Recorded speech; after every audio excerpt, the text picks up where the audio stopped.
Hadirin dan hadirat, hadirkan niat bermajelis, hadirkan niat i'tikaf di masjid menuju syuruk, hadirkan niat untuk bersilaturahim, hadirkan niat mengangkat derajat kita di sisi Allah Subhanahu wa taala dengan ilmu dan amal. Dan semuanya itu awalilah dengan membaca basmalah. Bismillahirrahmanirrahim. Allahumma inna nas'aluka ilman nafi'an wa rizqan tayyiban wa amalan mutaqabbalan. Allahumma anfa'na bima 'allamtana wa 'allimna bima yanfa'una wa zidna ilma. Amin ya Allah ya rabbal alamin. Uhayyikum jami'an bi tahiyyatil islamil khalidah wa tahiyyatul islami salam. Assalamualaikum warahmatullahi wabarakatuh. Alhamdulillahi rabbil alamin wa bihi nasta'inu ala umurid dunya waddin. Ashhadu an la ilaha illallah wa ashhadu anna Muhammad Rasulullah. Allahumma fasalli wa sallim wa barik ala sayyidina Muhammad sayyidil mursalin wa ala alihi wa sahbihi ajma'in, amma ba'du. Alhamdulillah, pagi ini kita berada pada awal bulan Zulqa'dah, yang berarti bulan Syawal telah usai. Dan tentu saja setiap bulan ada kemuliaannya. Zulqa'dah itu artinya duduk. Artinya orang-orang Arab di bulan Zulqa'dah mereka tidak keluar rumah atau tidak melakukan banyak perjalanan, tetapi mereka melakukan duduk persiapan karena setelah itu ada bulan Zulhijjah. Zulhijjah itu bulan di mana ada syiar ibadah haji. Maka di bulan Zulqa'dah mereka persiapan untuk melakukan ibadah haji. Dan yang hadir di sini insya Allah sudah pada naik haji ya. Kelihatan peci yang putih ya. Yang belum pakai peci kayaknya belum nih. Ala kulli hal, Allah Subhanahu wa taala ketika di bulan Ramadan, ketika Nabi dulu berumur 55 tahun, berfirman, a'udzubillahi minasyaitonir rajim, ya ayyuhalladzina amanu kutiba alaikumus shiyam kama kutiba alal ladzina min qablikum la'allakum tattaqun. Wahai orang-orang beriman, diwajibkan atas kalian berpuasa sebagaimana diwajibkan atas orang-orang sebelum kalian agar kalian bertakwa. Artinya orang yang sudah bertakwa kemudian melakukan puasa Ramadan agar semakin bertakwa. Itu makna la'allakum tattaqun. Bukan yang belum bertakwa jadi bertakwa, tapi yang sudah bertakwa bertambah takwa. Yang sudah bertakwa bertambah takwa.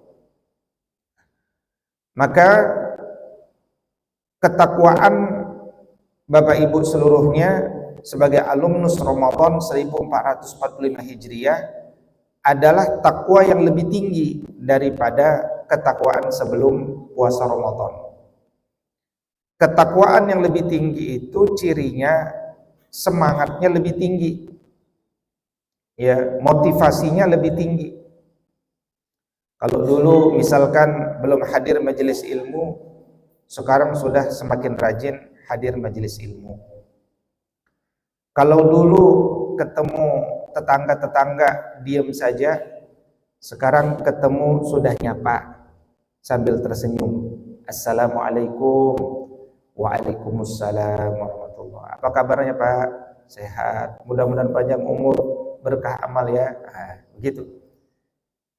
Yang dulunya nggak pernah mentraktir, sekarang ngajakin traktir. Sebaik-baik manusia adalah yang menyebarkan salam dan mentraktir teman. Nabi SAW bersabda. Ya, bahasanya adalah memberikan makanan, wa at'imu at-ta'am, memberikan makanan. Yang dulunya hanya sholat wajib, sekarang sholat wajib disempurnakan dengan sholat sunnah. Yang dulunya pagi tak pernah bersedekah, sekarang setiap pagi bersedekah. Bahkan dia selalu bersedekah sama istri di pagi hari. Karena waktu pagi itu adalah waktu yang diberkahi. Allahumma barik li ummati fi bukuriha. Berkailah umatku di pagi hari. Maka orang yang sudah bertambah takwa itu jangan turun, jangan terjun bebas, tapi terus rawat ketakwaan itu. Makanya apa ciri kita ini diterima amal puasa Ramadannya? Para ulama tak ada yang tahu seseorang itu puasanya diterima Allah atau tidak. Al-Fudail bin Iyad misalkan menjelaskan, sungguh bahwa aku mendapatkan informasi dari Allah, sedikit amalku diterima Allah itu jauh lebih membahagiakanku. Tapi masalahnya orang tak pernah tahu amalnya diterima Allah atau tidak. Namun umumnya para ulama bersepakat, misalkan Al-Imam Ibn Rajab Al-Hanbali atau Al-Imam Ibn Katsir, ciri seseorang itu amal Ramadannya diterima Allah, selepas Ramadan dia dimudahkan untuk melanjutkan amal-amal kebaikan berikutnya. Bahasa Arabnya min sawabil hasanah al hasanatu ba'daha. Balasan sebuah perbuatan baik, kalau Allah terima, qabul amal puasa kita, selepas puasa kita jadi tambah baik. Itu namanya amalnya qabul. Umrah makbulah atau tidak? Makbulah atau tidak dilihat dari pasca umrah, kita semakin jaga aurat tidak? Semakin jaga harta kita dari yang tidak halal tidak? Itu ciri umrah kita makbulah. Begitu. Jadi kalau ada koruptor, dia umrah, habis umrah korupsi lagi, diterima Allah tidak? Kalau menurut pemikiran ulama tidak. Karena ciri orang amalnya makbulah itu dia dimudahkan untuk melanjutkan amal berikutnya. Begitu kaidah berpikir. Hajinya mabrurah atau tidak? Ya terlihat selepas ibadah haji apakah dia menjadi seseorang yang semakin bermental pemimpin bagi orang-orang bertakwa. Makanya kalau diturunkan dalam hal yang lebih spesifik, Al-Imam Ibn Rajab Al-Hanbali punya motivasi. Ya, ini khusus motivasi beliau. Kata beliau, saya meyakini mereka yang berpuasa Ramadan kemudian semangat dan dimudahkan untuk menyempurnakan puasa Ramadan itu dengan puasa apa? Puasa Syawal, 6 hari di bulan Syawal. Aku memandang, kata beliau nih, khusus beliau ya, aku memandang seseorang itu telah diterima amal puasa Ramadan. Itu dianggap sebagai motivasi. Terlebih karena Rasul sallallahu alaihi wasallam dulu pernah bersabda, "Man shoma Ramadhana summa atba'ahu sittan min Syawal kana kasiyamid dahri." Puasa wajib 30 hari itu cukup nambah 6 hari aja, seakan-akan dia puasa seperti puasa Ramadan itu 360 hari. Cukup dengan nambah 6 hari. Ya. Bahkan kalau Bapak Ibu ada yang belum puasa 6 hari bulan Syawal, itu ada juga sebagian ulama yang memberikan motivasi qadha puasa 6 itu meskipun sudah lewat bulan Syawal. demi mendapatkan keutamaan itu.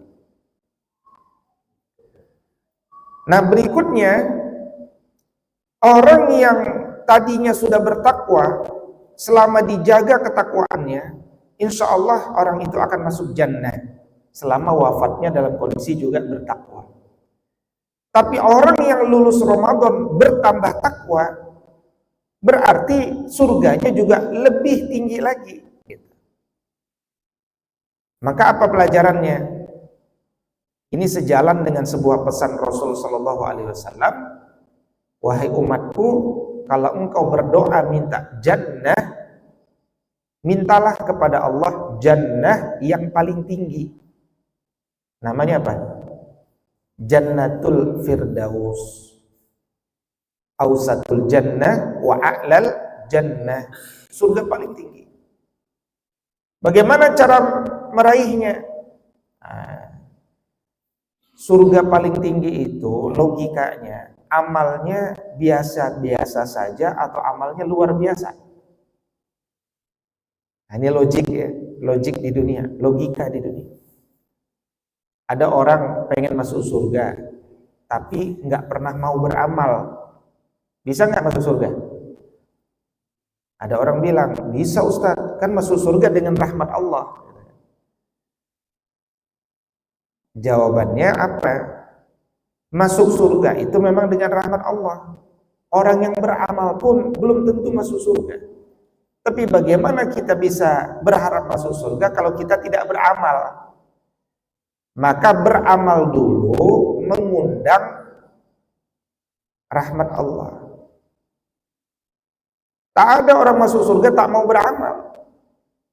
Ya, itu sama saja dengan yakin ya, para ahli maksiat kalau diingatkan kamu taubatlah. Jawabannya begini, Ustadz, bukankah Allah itu Ar-Rahman dan Ar-Rahim, Ustaz? Allah itu Maha Pengasih lagi Maha Penyayang. Iya, Allah Maha Pengasih lagi Maha Penyayang, tapi juga Allah itu Malik Yaumiddin. Ya, jangan lupa. Allah itu juga Syadidul Adzab. Jadi membaca ayat Allah itu harus lengkap. Ya, harus lengkap. Bahkan orang yang beramal saja itu belum tentu masuk jannah. Maka kalau sudah umur 40 tahun ke atas, orientasi beramalnya bukan sekedar amal soleh, tapi amal soleh yang apa? Yang meraih, yang mengejar ridho Allah. Ya, Quran surat Al-Ahqaf itu, surat 46 ayat 15, di mana kita dibimbing untuk berdoa selepas umur 40 itu, wa an a'mala salihan tardahu. Ya Allah, mudahkan aku untuk beramal soleh yang engkau ridhoi. Orientasinya mardotillah, mencari ridho Allah. Dan ketika bulan Ramadan kemarin kita masih ingat pesan-pesan Nabi di masa dahulu, rubba sha'imun laisa lahu min siyamihi illal ju'i wal atash. Berapa banyak orang puasa 30 hari dia puasa, nggak dapat apa-apa, nggak dapat apa, itu artinya nggak dapat pahala. Cuman kategori sah puasanya. Kecuali lapar dan dahaga saja, nggak ada dapat apa. Berapa banyak orang yang qiyamul lail, salat tarawih 30 malam nggak dapat apa-apa juga, kecuali ngantuk dan lelahnya saja. Kenapa? Tidak mardotillah. Dia tidak berada di jalan mencari keridhaan Allah. Ya. Maka orang yang ingin masuk surga paling tinggi, amalnya pasti luar biasa. Apa itu amal luar biasa? Di luar kebiasaan. Kalau amal di luar kebiasaan, logikanya yang melakukan nggak banyak. Itu Pak logikanya. Kalau orang itu ngikut arus, coba lihat kiri kanan kita, banyak yang seperti kita. Tapi kalau kita membuat arus atau melawan arus, itu yang melakukan yang bersama kita sedikit, kiri kanan sedikit. Ya. Sekarang ini di pemerintahan kalau mengucapkan salam bukan hanya cukup assalamualaikum kayaknya. Ya, Assalamualaikum warahmatullahi wabarakatuh. Apalagi? Begitulah gitu kan. Panjang tuh, ada 5 versi gitu kan. Akhirnya semua ngikut arus. Tapi kalau Anda ada pejabat nggak ngikut seperti itu, berbeda sendiri. Berarti Anda orang luar biasa. Salamnya di luar kebiasaan di zamannya. Itu tuh maksud orang luar biasa. Sedikit, nggak ngikut arus. Ya, nggak mencari ridho manusia, tapi mencari ridho Allah.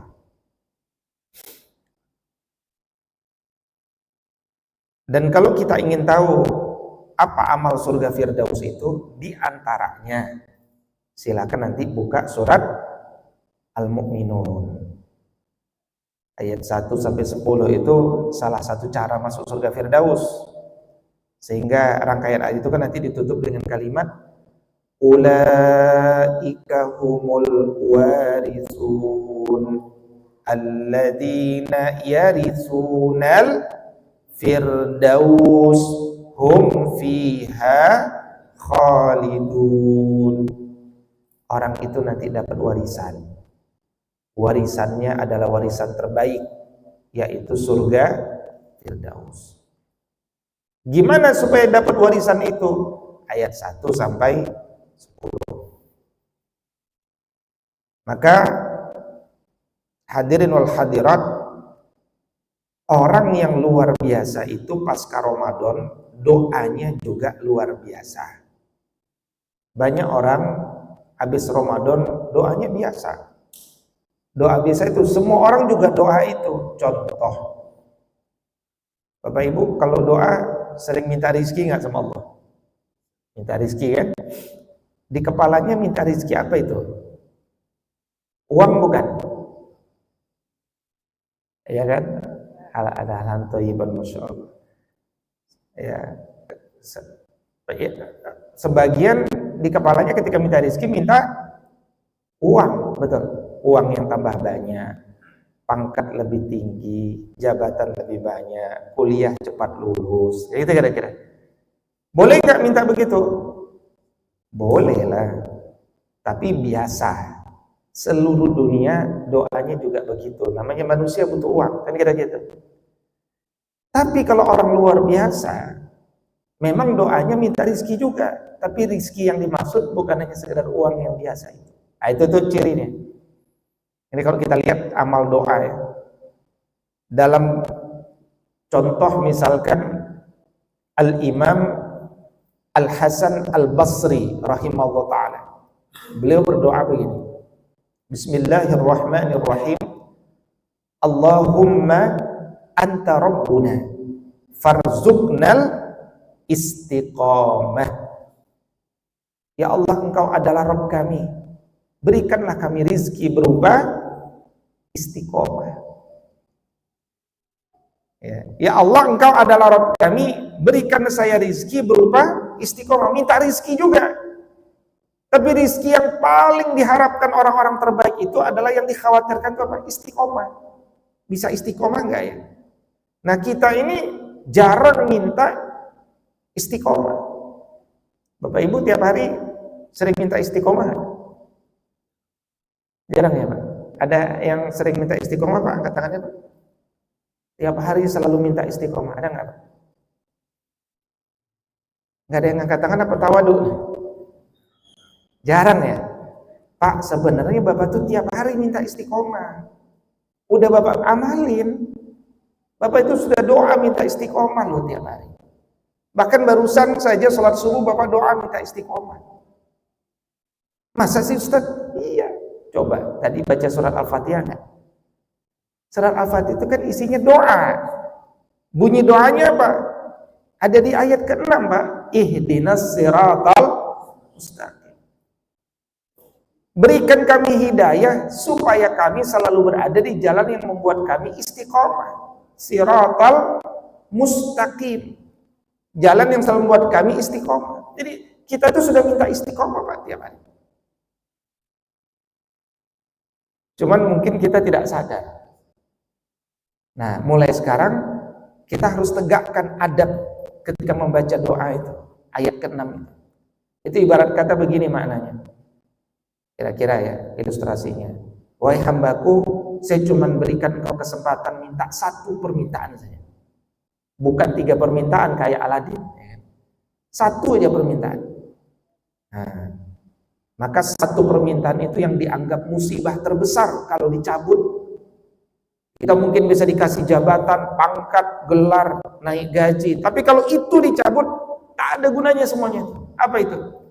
Istiqomah. Ya, istiqomah. Kenapa kita itu tiap hari berdoa seperti itu? Karena kita ini cepat lupa, cepat bosan, cepat lelah. Nabi bersabda, beramalah kalian jangan sampai bosan, karena Allah tak pernah bosan. Kalian yang akan bosan, hatta tamallu, kalian yang bosan. Allah tak pernah bosan menerima amal-amal kalian.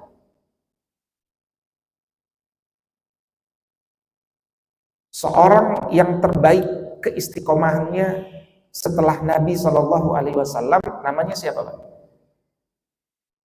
Orang yang terbaik setelah Nabi keistiqomahannya, setelah Nabi siapa namanya? As-Siddiq, yaitu mertuanya Sayyidina Abu Bakar. Makanya ada pesan Nabi begini Pak, ikutilah syariatku, syariat Abu Bakar dan syariat Umar. Gitu. Jadi Abu Bakar sama Umar itu ada syariatnya. Maksudnya ada sunnah-sunnahnya yang kita jangan protes. Misalkan dulu Sayyidina Umar itu yang namanya makom Ibrahim tadinya nempel ke Multazam, digeser sama Umar. Itu tak ada satupun yang protes sama Umar, karena pesan tadi, ikutilah syariatku, syariat Abu Bakar, syariat Umar. Kalau bukan Umar yang geser, udah marah semua orang itu. Ini makom Ibrahim sejak lama nempel sama Multazam, digeserlah ke tempat yang sekarang ini. Yang geser itu siapa yang berani-berani geser? Sayyidina Umar. Nah, dan Sayyidina Umar melakukan itu karena melihat maslahat supaya orang tidak menumpuk di sana. Dan akhirnya sekarang terpecah konsentrasi, ya kan? Ada yang ke Multazam, ada yang ke makom Ibrahim. Jangka panjang, visioner. Sayyidina Umar itu visioner. Ada teh manis, kapan saya minumnya nih? Sayyidina Abu Bakar, orang terbaik setelah Nabi SAW. Ternyata ketika beliau menjadi imam salat maghrib. Imam salat maghrib bacaannya jahar apa sir? Jahar. Rakaat pertama, rakaat kedua jahar. Pas rakaat ketiga sir. Tapi beliau itu bacaannya memang terdengar sedikit oleh sahabat-sahabat di saf pertama ini. Ya, waladhdallin. Amin. Kemudian beliau baca doa. Kedengaran sama sahabat, beliau baca doa. Ada yang tahu apa doa di surat apa, ayat berapa yang dipilih Sayyidina Abu Bakar? Nah, beliau itu membaca sebuah doa yang ada di surat Ali Imran, surat ketiga ayat ke-8. Apa bunyi doanya? Ini menarik Pak. Menarik itu begini, beliau baca doa, itu menarik. Ketika orang habis amin langsung ruku kan? Ini beliau orang yang paling istiqomah, ternyata berdoa, berarti beliau butuh doa. Dan boleh, sholat itu selama pakai bahasa Arab boleh. Ya, apalagi dia membaca ayat Allah Subhanahu wa taala pasca Al-Fatihah. Tapi doa apa yang beliau pilih itu lebih menarik lagi. Jadi beliau berdoa dalam Quran surat Ali Imran ayat ke-8 bunyinya Rabbana la tuzigh qulubana ba'da idh hadaitana wa hab lana min ladunka rahmah innaka antal wahhab. Ya Rabb kami, janganlah engkau palingkan hati kami sesudah engkau berikan kami hidayah. Karena hidayah itu bisa diberikan, bisa dicabut lagi nggak?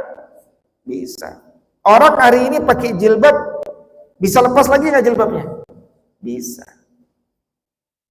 Hari ini bapak-bapak rajin sholat subuh, bahkan habis sholat subuh ngaji. Bisa bertahan nggak ini? Bisa, insya Allah. Tapi bisa tidak bertahan nggak? Bisa juga. Karena Allah yang membolak-balikkan hati kita.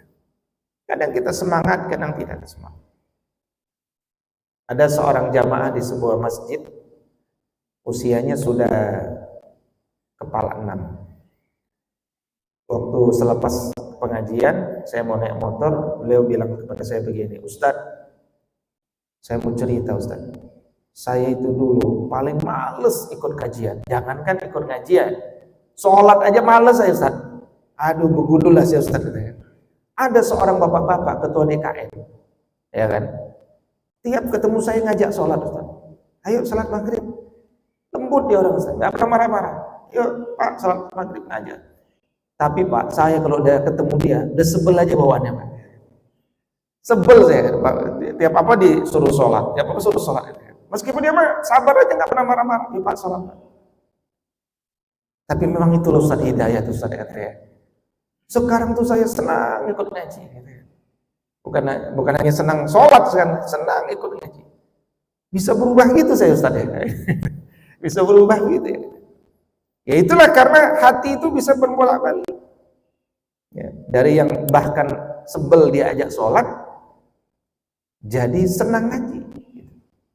Dan dia baru senangnya itu di usia 60-an. Gitu. Karena baru senang ngaji, catut, semangat. Gitu. Maka ketika kita masih diberikan kesempatan pasca Ramadan, ambillah pelajaran. Fa'tabiru ya ulil absar. Orang rindu dapat puasa Ramadan. Tapi banyak yang sudah meninggal sebelum Ramadan usai. Kita Ramadan dapat, Syawal dapat. Itu hikmahnya apa itu? Ya kan? Orang kalau udah dapat Ramadan, pengen dapat Syawal, gitu kan? Pengen dapat Syawal, nanti pengen dapat Zulhijjah. Zulhijjah pengen dapat Muharram. Tiap bulan itu pengen didapetin karena ada keutamaan-keutamaannya. Makanya doa sekali lagi orang-orang luar biasa itu menarik Pak. Doanya di luar kebiasaan. Para sahabat Nabi pasca Ramadan, kanu yad'una Allah sittata ashhur an yataqabbala minhum. 6 bulan selepas bulan Ramadan masih berdoa, mudah-mudahan amal Ramadan kami kemarin diterima Allah ya Allah. 6 bulan, berarti apa itu? Syawal, Zulqa'dah, terus Zulhijjah, terus Muharram, kemudian Safar, kemudian Rabiul Awal. Sampai bulan Rabiul Awal masih doa begini, Rabbana taqabbal minna siyamana wa ruku'ana wa sujudana, masih terus min Ramadan. Kan nggak banyak orang doa seperti ini, tapi ternyata orang-orang terbaik itu doanya di luar kebiasaan terbaik itu. Ketika kita udah lupa Ramadan, mereka justru masih ingat Ramadan bahkan 6 bulan. Ketika masuk Jumadil Akhir, baru mereka switch doanya. Jadi, ya Allah, sampaikan umur kami hingga bertemu Ramadan berikutnya. Mulai bulan Jumadil Akhir. Nah, itu dilihat dari isi doanya aja itu udah beda. Maka ihdinas siratal mustaqim, bimbing kami ke jalan yang lurus, jalan yang selalu membuat kami istiqomah ya Allah. Karena musibah besar ya Allah kalau kami dicabut istiqomah ini. Bukankah di dalam Quran surat Fussilat ayat ke-30 Allah Subhanahu wa taala telah berfirman, A'udzu billahi minasyaitonir rajim, innal ladzina qalu rabbunallah.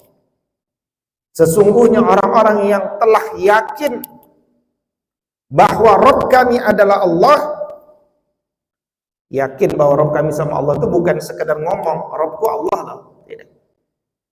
Tapi kita punya adab kepada Allah. Adab kepada Allah itu apa? Tunduk kepada Allah. Siap dibimbing dengan Allah dalam seluruh tindakannya. Bukan hanya dalam masalah sholat, termasuk dalam masalah bagi waris. termasuk dalam masalah muamalah, semuanya kita siap diatur Allah. Summastaqamu, kemudian dia istiqomah, tatanazzalu alaihimul malaikah, orang itu akan diutus malaikat kepadanya yang memberikan alla takhafu wa la tahzanu, jangan khawatir, jangan bersedih hati, karena aku datang untuk wa absyiru bil jannah, mengabarkan kabar gembira tentang surga, allati kuntum tu'adun, yang sudah dijanjikan. Suatu ketika seorang Arab datang kepada Nabi SAW, ya Rasulullah, berikanlah aku satu pelajaran, singkat aja pelajarannya, jangan panjang-panjang, sejam ini capek nih, ya Rasulullah, kira-kira begitu. Yang pelajaran singkat aja, apa ya pelajaran singkat yang mudah diamalin? Yang aku nggak usah nanya apa-apa lagi kecuali udah pelajaran singkat itu aja. Apa kata Nabi SAW, pelajaran paling singkat itu apa? Nah, gini, kalau ente waktunya sok sibuk, waktunya cuma singkat, ini aja pelajarannya. Qul amantu billah tsumastaqim. Dah, pulang. Katakan sekarang, aku beriman kepada Allah, kemudian istiqomah. Nah, itu pelajaran paling mahal itu. Jadi semua pelajaran Islam itu kalau di press, apa pelajaran, satu pelajaran, amantu billah tsumastaqim. Dah, selesai, pulang. Aku beriman kepada Allah, istiqomah dengan itu, jangan pernah berubah sampai mati. Karena semua pengajian yang dipanjang-panjangin sampai 1 jam, isinya adalah tentang bagaimana merawat keistiqomahan dan bagaimana mengisi keistiqomahan dalam rangka beriman kepada Allah, kan begitu. Pengajian kita ini semuanya dalam rangka beriman kepada Allah, dalam rangka mengisi keistiqomahan. Tapi kalau di press, amantu billah tsumastaqim, selesai.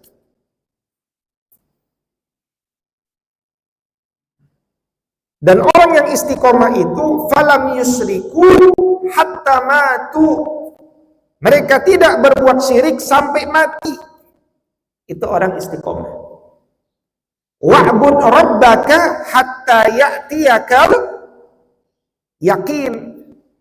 Allah berfirman, beribadahlah kepada Allah sampai datang al-yakin. Al-yakin itu maut, al-yakin itu kematian. Terus beribadah kepada Allah sampai datang kematian.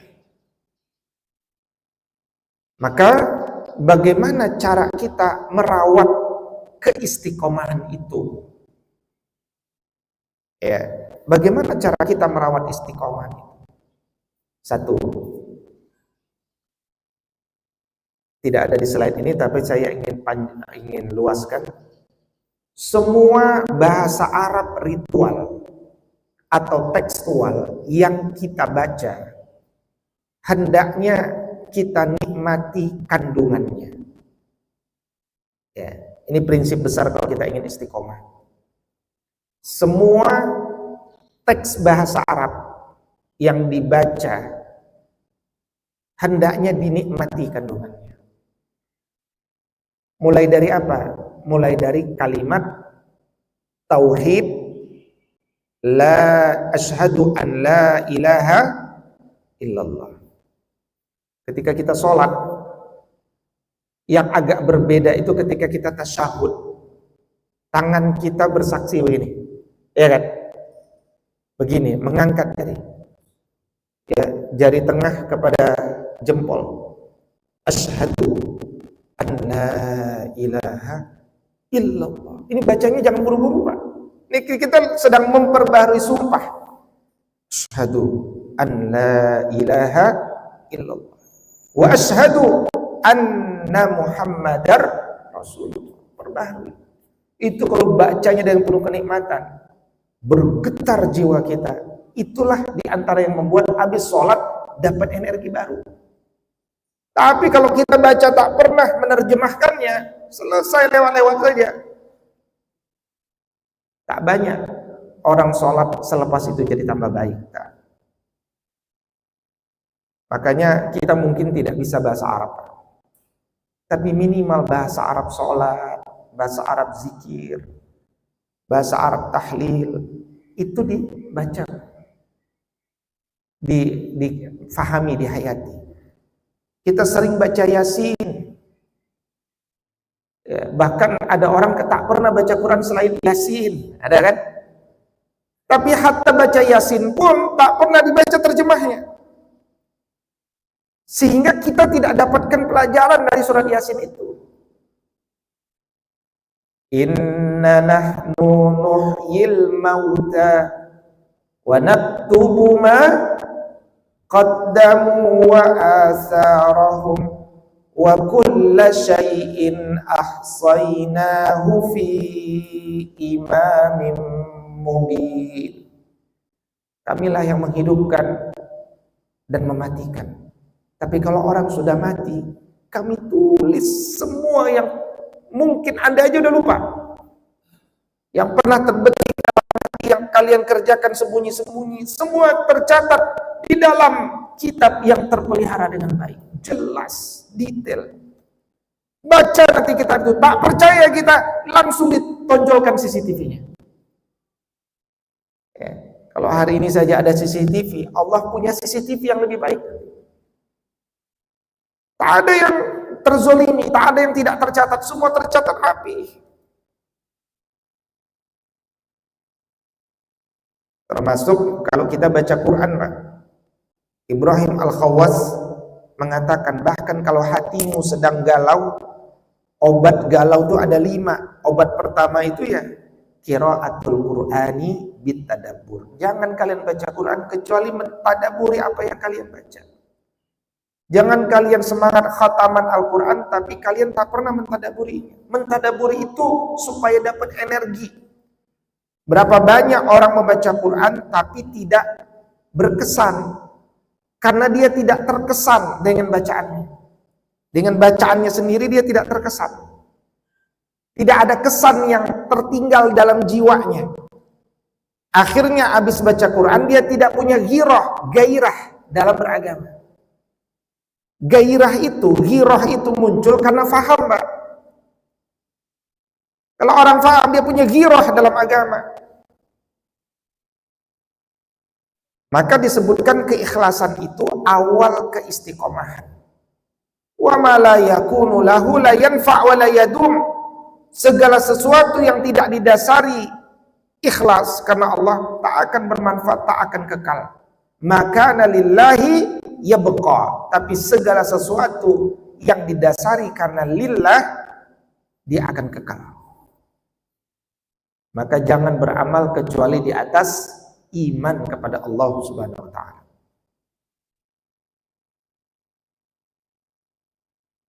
Yang kedua, terus berdoa supaya istiqomah. Dan banyak sekali redaksi-redaksi doa untuk istiqomah. Ya. Coba kita baca bersama-sama doa-doa istiqomah itu. Memurojaah beberapanya saja. Saya baca doanya, berkenan Bapak Ibu mengulanginya. Bismillahirrahmanirrahim. Allahumma anta rabbuna farzuqnal istiqamah. Ya muqallibal qulub sabbit qulubana ala dinik. Ya musarrifal qulub sarrif qulubana ala ta'atik. Rabbana la tuzigh qulubana ba'da idh hadaitana wa hab lana min ladunka rahmah innaka antal wahhab. Rabbana ighfir lana dzunubana wa israfana fi amrina wa tsabbit aqdamana wansurna 'alal qaumil kafirin. Amin ya Allah ya Rabbi. Itu baru beberapa doa istiqomah. Tapi banyak doa-doa istiqomah. Karena istiqomah itu enak dikaji, enak didengar, menantang untuk diamalkan. Challenging. Ngamalin itu challenging. Ya. Baik, berikutnya bagaimana cara kita supaya istiqomah? Lakukan amalan yang bertahap, terukur, terus-menerus. Jangan berlebihan Pak dalam amal. Dibagi rata. Karena semua amal kita insya Allah adalah jalan menuju surga. Bapak Ibu kalau kerja di kantor itu amal masuk surga nggak? Harus, ya kan? Lah kalau masuk kantor amal masuk neraka, ya ngapain kita masuk kantor? Nabi dulu bersabda, bekerjalah kalian supaya kalian banyak berinfak, banyak bersedekah, bisa menuntut ilmu. Menuntut ilmu nih Pak, kita butuh biaya. Kuliah S2, S3, dulu ulama kumpulin hadis, butuh biaya. Biayanya dari mana? Dari bekerja, dari berdagang. Di amal ini membutuhkan biaya, makanya seorang laki-laki dia bekerja. Jadi amal bekerja untuk melakukan sesuatu yang lebih besar, amal itu masuk surga. Gitu. Tapi kalau kita sudah kerja pengennya memperkaya diri sendiri saja, bekerja supaya bisa korupsi, lah jangan. Korupsi itu kan bahasa lainnya, bahasa aslinya apa Pak? Korupsi kan bahasa Inggris ya. Bahasa aslinya apa Pak? Bahasa Indonesia korupsi itu apa sih? Mencuri, kan begitu. Mencuri itu bahasa lebih bawahnya lagi Pak? Maling. Iya kan? Cuman supaya keren Pak. Jadi pakai bahasa Inggris, corruption.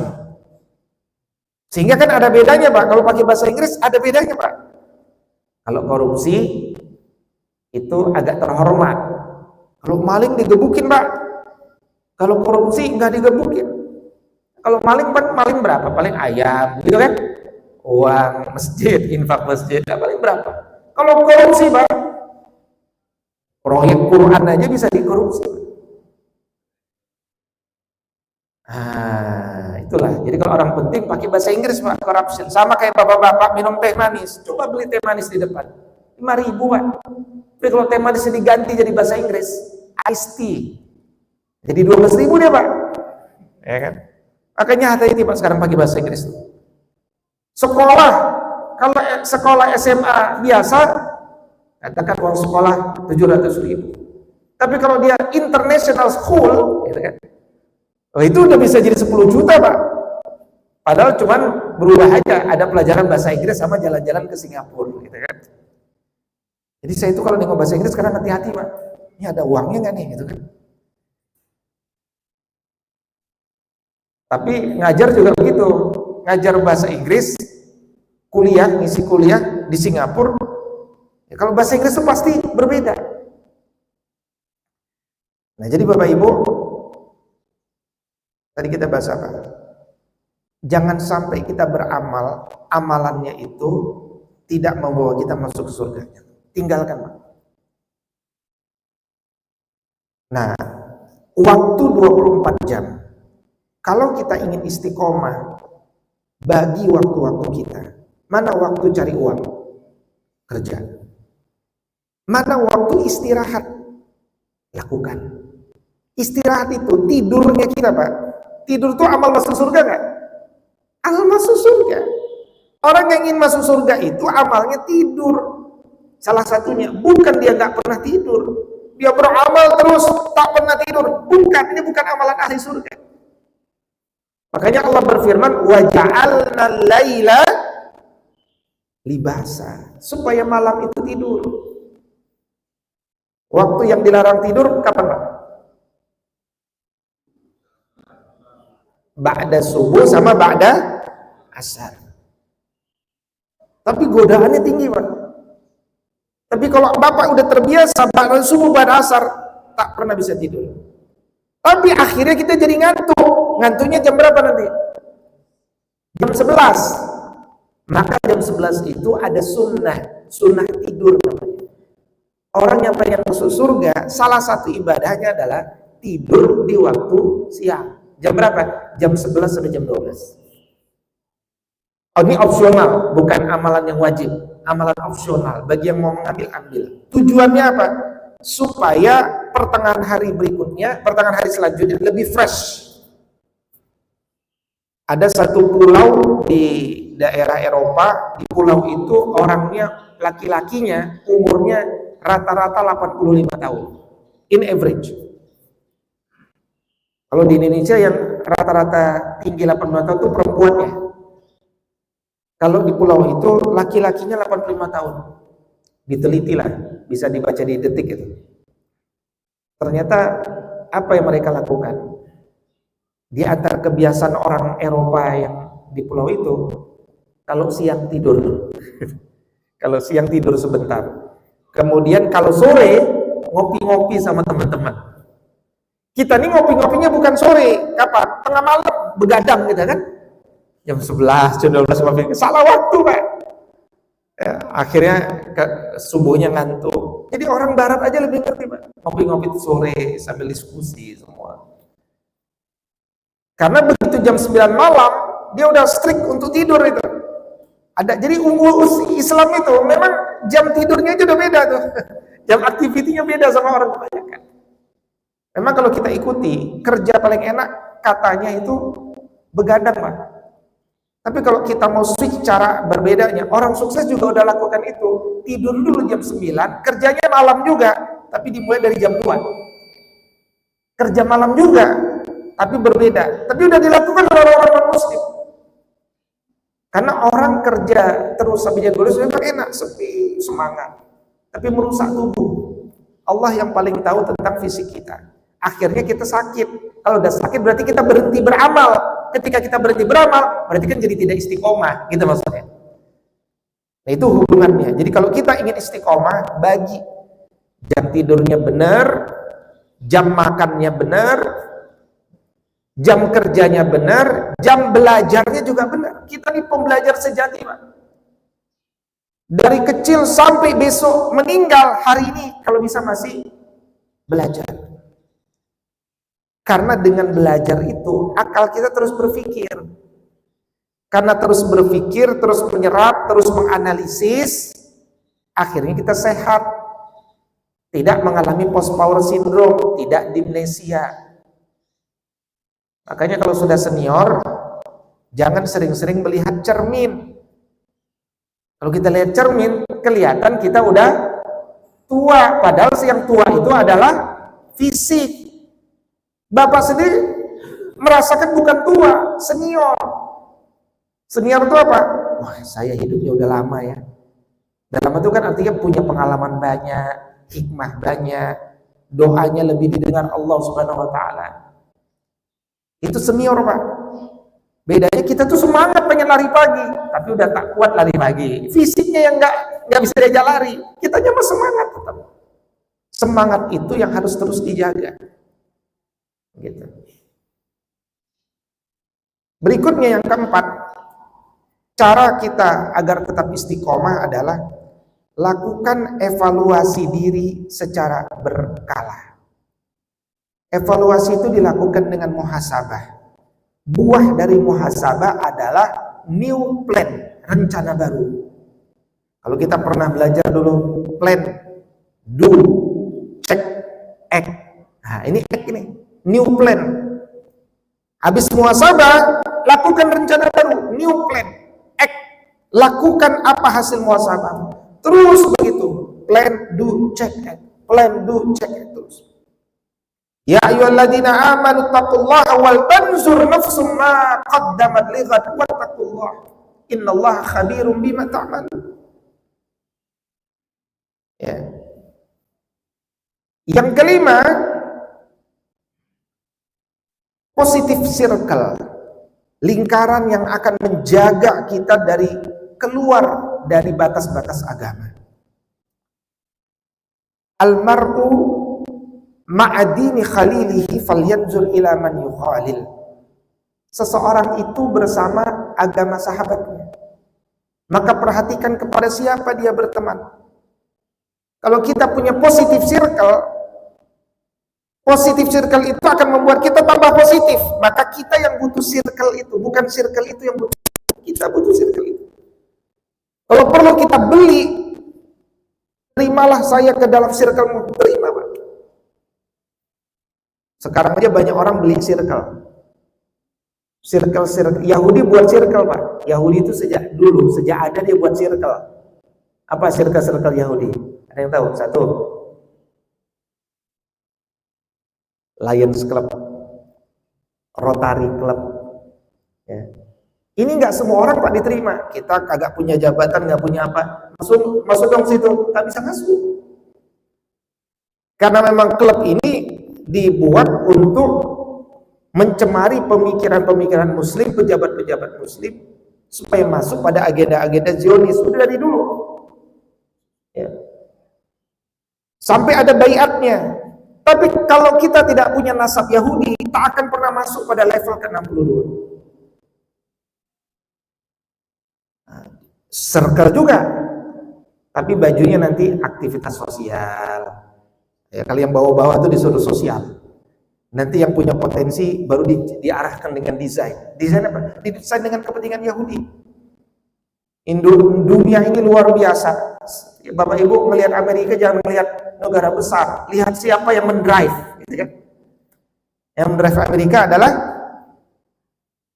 senator, ya kan? Senator majority adalah Yahudi. Tak mungkin Amerika itu bisa melawan Israel, tak mungkin. Lawan memang didesain untuk kepentingan. Nah pertanyaannya, kok bisa didesain oleh Yahudi? Itulah namanya creative minority. Ya, creative minority. Tanpa sadar tercipta sistem di mana dikooptasi dengan Yahudi. Berat, gak bisa lepas. Ya. Makanya jangan pernah berharap sama negeri-negeri yang sudah terkooptasi dengan Yahudi. Yang keenam, bagaimana supaya kita tetap istiqomah? Rawat dan jangan remehkan sekecil apapun amal soleh. Mulai dari yang kecil, mulai sekarang juga, mulai dari diri kita sendiri. Tidak ada amal besar tanpa memulai dari yang kecil. Bertahap menciptakan growth. Maka kita harus punya growth mindset. Mindset yang terus bertumbuh. Mindset yang tak pernah puas. Kadang-kadang kita tak pernah puas pada satu perkaranya. Dalam bab cari rezeki, gitu kan. Wah, dapat masukan nggak puas, bagus, gak ada masalah. Tapi juga dengan yang lain juga harus kita nggak puas. Ilmu nggak puas. Amal soleh saya nggak puas, capainya sudah segini. Tinggikan lagi amal soleh. Harusnya terus nggak puas. Supaya kita produktif. Kepuasan itu mematikan akal, karena kepuasan itu identik sama comfort zone, zona nyaman. Jangan pernah merasa puas dengan capaian kita. Terus supaya kita buat produktif. Yang ketujuh, selalu ingat nikmat yang banyak. Kita sering minta uang yang banyak dari Allah, padahal setiap hari kita membawa nikmat yang begitu mahal dari Allah. Mahal nggak badan kita nih Pak? Mahal.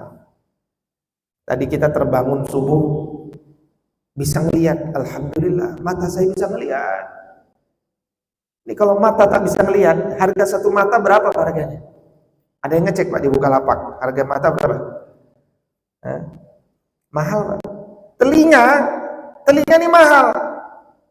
Coba cek di Bukalapak Pak, berapa harga kalau telinga kita mati? Yang penguat itu tuh berapa harganya? Ada yang tahu nggak? Ya, sekian lah. Jadi mahal ya, mata mahal, ini mahal, paru-paru mahal, lambung mahal, jantung mahal gitu kan.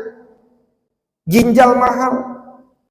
Nanti ada satu zaman Pak, kalau negeri itu sangat miskin, Bapak jalan saja jagain ginjal Pak. Ya, itu ekstrim. Bapak jalannya jagain ginjal. Kenapa? Bapak bisa disekap, sadar-sadar udah disobek-sobek perutnya. Apa yang disobek? Ginjalnya udah hilang. Itu satu zaman di masa depan kalau situasi itu sangat persoalan. Akhirnya orang menjual apapun yang bisa dijual. Kalau dirinya nggak bisa dijual, dia tangkap orang, dia ambil. dia jual. Dan itu kan sudah mulai terjadi sekarang.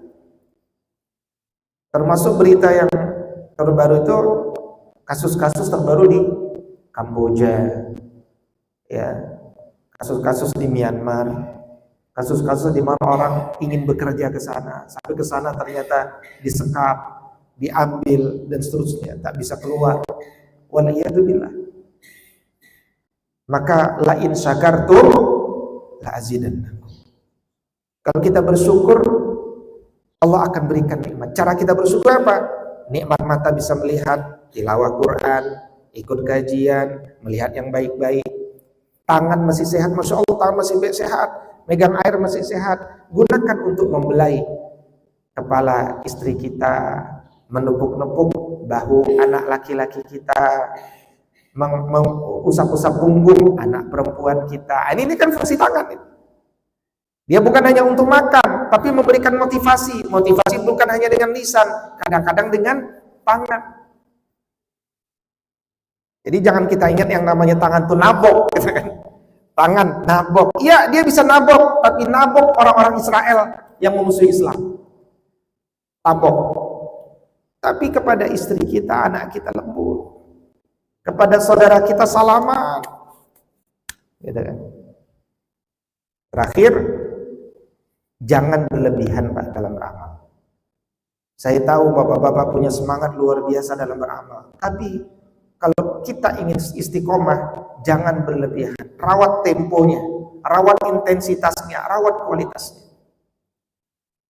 Saya semangat Ustaz baca Quran. Saya pengen baca Quran hari ini khatam 30 juz gitu ya. Bisa. Besok pingsan. Habis pingsan, tak bisa beramal lagi, lelah, capek. Coba lihat, ukur diri kita tuh pantasnya di berapa. Karena Nabi SAW senang dengan amal yang adwamuha wa in qalla. Dia dawam terus-menerus, meskipun sedikit. Artinya apa? Ukur, kita di titik mana? Terus rawat. Baik, 10 menit setelah bunyi bel sudah sampai, telah datang waktu syuruk. Kira-kira itulah muqaddimah, pengantar ya. Baru banyak lagi slide-nya istiqomah. Jadi pengantar tentang bagaimana merawat istiqomah. Tentu saja ada banyak sekali program-program istiqomah yang kita bisa agendakan pada bulan-bulan berikutnya. Karena Ramadhanu ila Ramadhan mukaffiratun bainahunna majdunia batil kabair. Ramadan ke Ramadan ini akan menghapuskan dosa-dosa kita di antaranya ini. Selama kita nggak melakukan dosa besar, jangan lakukan dosa besar lagi, Pak. Apa itu dosa besar? Jangan sumpah palsu, jangan berkhianat, jangan membunuh orang, jangan riba, jangan tinggalkan sholat, jangan uququl walidain, menghardik orang tua, jangan. Jaga, rawat. Insya Allah kalaupun Allah berikan waktu sampai ketemu bulan Ramadan, ini betul-betul terawat bersih bersama keistiqomahan kita, terus menerus seperti manusia yang tak punya dosa, insya Allah. Demikian, mudah-mudahan bermanfaat. Ada yang mau ditanyakan? Bapak silakan, singkat dan padat. Nah, baru kita teh manis ini ya kan?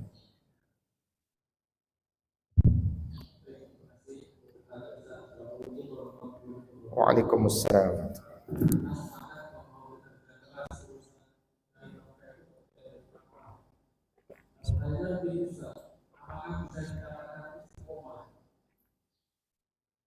Apakah bisa dikatakan istiqomah seseorang itu bekerja keras sekali untuk mencari kesejahteraan, tetapi dia tidak pernah membaca Quran?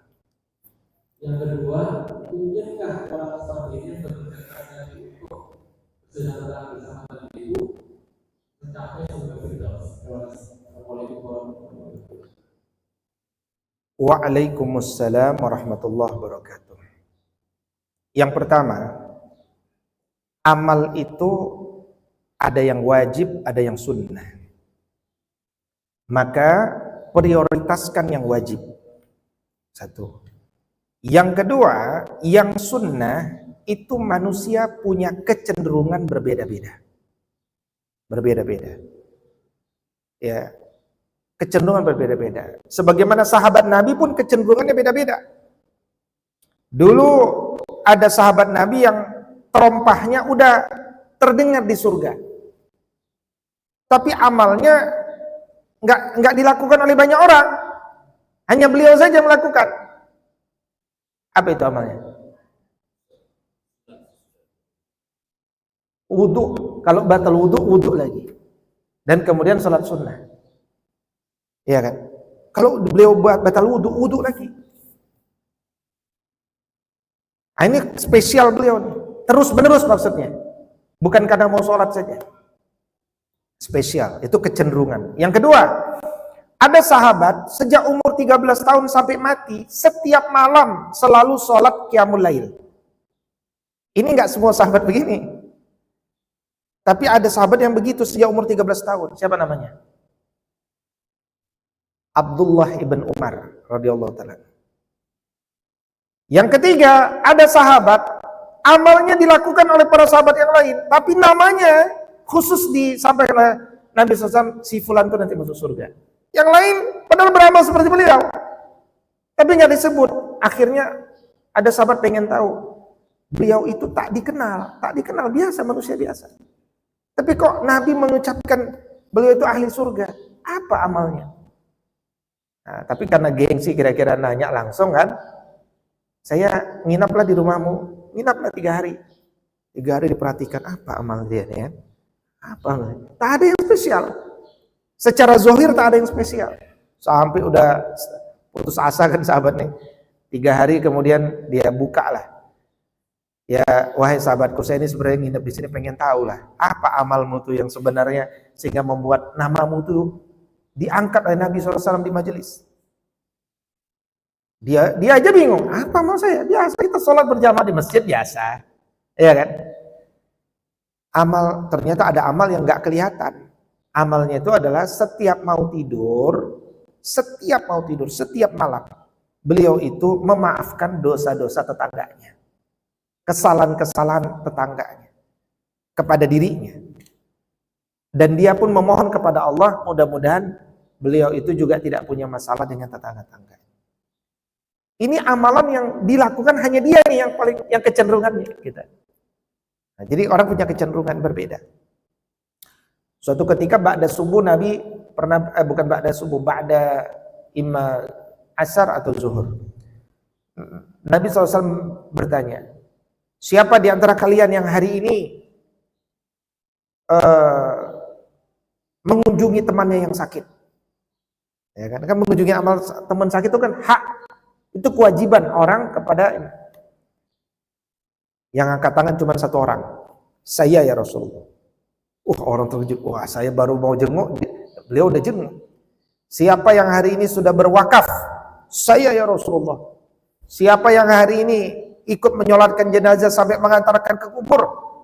Saya ya Rasulullah. Semuanya diambil oleh Abu Bakar. Abu Bakar mengatakan, Nabi SAW mengatakan, Abu Bakar ini namanya nanti dipanggil dari semua pintu surga. Tak ada yang bisa menyaingi amalnya beliau ini. Nah, maka prinsip yang kedua apa? Setiap orang punya kecenderungan. Mungkin kecenderungan sebagian bapak-bapak rajin sholat qobliyah dan ba'diyah. Teman kita tak pernah qobliyah ba'diyah. Tapi mungkin teman kita punya amal yang unggulan yang lain. Tiap pagi dia sedekah. Tapi teman yang lain punya amal yang lain. Dia sering memeluk istri. Nah, kira-kira gitu lah ya. Jadi amal itu beda-beda semuanya. Tapi apapun amal-amal kita lainnya, selama kita berada dalam kebaikan, dalam sunnah Nabi SAW, insya Allah semua jalan itu menjadi pintu-pintu surga bagi kita. Nah yang ketiga, kalau yang dimaksud membaca Al-Quran itu adalah membaca maknanya, maka tak mungkinlah kita ini Pak bisa menjadi muslim yang baik kalau kita tidak merujuk pada Al-Quran. Iya kan? Tapi orang merujuk pada Al-Quran itu kadang-kadang bisa 2, bisa dia membaca langsung atau dia dapat pesan-pesan dari kajian-kajian kayak gini. Jadi ada orang bapak-bapak tak pernah dia baca Quran, tak pernah dia tadabbur isi Quran. Tapi kalau majelis, dia fahami yang disampaikan. Kan sama saja dengan membaca Quran, tapi tidak langsung. Pesan-pesan Quran yang didapatkan di majelis itu dia amalkan. Maka kalau ditanya, mungkinkah orang yang tak pernah membaca Quran, dia bisa masuk surga? Kalau dia beramal tidak dengan amalan ahli Quran, bagaimana dia bisa masuk ke surga? Tak mungkin. Tapi kalau dia membaca pesan-pesan Quran, meskipun dia tidak membaca dari Al-Quran langsung, maka itu akan membuat dia punya jalan bagaimana masuk ke surganya Allah. Kan kajian itu semua kajian, apapun judulnya, kan selalu membawa kita untuk bisa masuk surga dari pintu-pintu yang banyak. Gitu.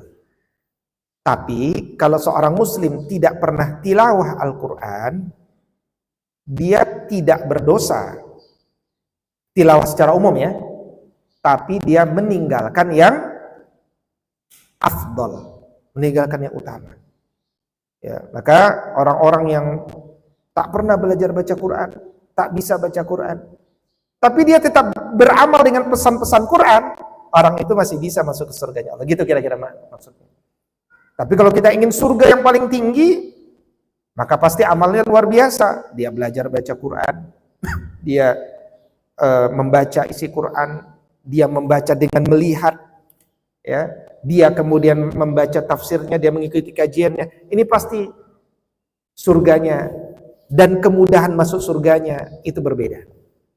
Karena Nabi SAW bersabda, "Man salaka tariqan yaltamisu fi ilman sahalallahu lahu bi tariqan ilal jannah." Siapa yang sibuk belajar, capek dia, kelelahannya itu akan diganti Allah dengan kemudahan masuk ke surganya Allah Subhanahu wa taala. Kira-kira demikianlah yang saya pahami dari kerangka berpikir dalam bab ini. Wallahu taala alam. Ada yang lain Bapak Ibu? Tidak ada. Demikianlah kira-kira konsolidasi iman, adab, ilmu, amal kita pagi ini. Mudah-mudahan dengan semangat yang kita bangun menjadikan kita pribadi yang istiqomah. Mudah-mudahan kita wafat husnul khotimah. Mudah-mudahan kita dikumpulkan di jannah. Mudah-mudahan jannahnya dekat dengan Rasulullah sallallahu alaihi wasallam. Amin ya Allah ya rabbal alamin. Aqulu qouli hadza wa astaghfirullah li wa lakum. Kita tutup dengan doa kafaratul majlis. Subhanakallahumma wa bihamdika asyhadu an la ilaha illa anta astaghfiruka wa atubu ilaik. Al-afu minkum. Assalamu alaikum warahmatullahi wabarakatuh.